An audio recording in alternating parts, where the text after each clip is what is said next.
Jekk qatt kien hemm bżonn ta' prova li l-arti u l-mużika jistgħu jingħaqdu mal-umanità ta' kull wieħed u waħda minnha, nistgħu nsibuha f'wirja mill-isbaħ li St. Paul Chamber Ensemble kellha f'sensiela ta' kunċerti fil-Polonja. Fost għadd ta' kunċerti f'Novembru fl-okkażjoni tal-100 anniversarju tal-Indipendenza Pollakka u l-100 anniversarju tar-Rivoluzzjoni tal-Gran Polonja, spikka workshop fi skola ma' tfal b'diżabilità.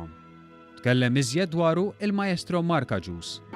Ma kienx hemm standing ovations, imma hemmhekk prattikament spiċċajna bl-orkestra kollha tibki minħabba il-mod kif l-istudenti bdew jipparteċipaw fis-siltiet li bdejna nagħmlu u minn posthom biex jiġu jitreknu mal-mużiċisti, imissu l-istrumenti, jisimgħu l-istrumenti differenti, anke jipparteċipaw huma kemm minn mar idoq fuq l-arpa, minn mar idoq fuq it-timpani u l-mużiċisti kollha jnaqdu magħhom u minn għaddiju għaddaq f'ċerti punti għax min iteħ l-istrument law jgħinu l-violin idoq il-violin u jiena nipprova niddiriġi u l-orkestra għaddejja l-affarijiet tagħha ma' dawn l-istudenti li saret ħaġa waħda u kienet xi ħaġa kommoventi immens.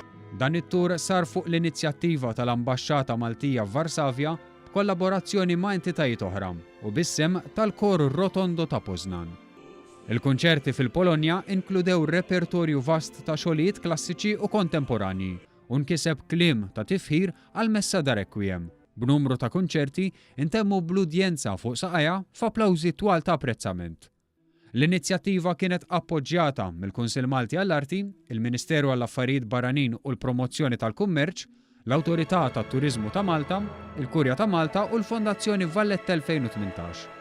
U fi kliem il-Maestro Marka Ġus hemm xewqa u pjanijiet li St. Paul Chamber Ensemble terġa' titla l-Polonja biex iddoq ma' Rotondo Choir kif ukoll biex itellgħu aktar workshops ta' mużika u mħabba ma' skejjel oħra fil-Polonja.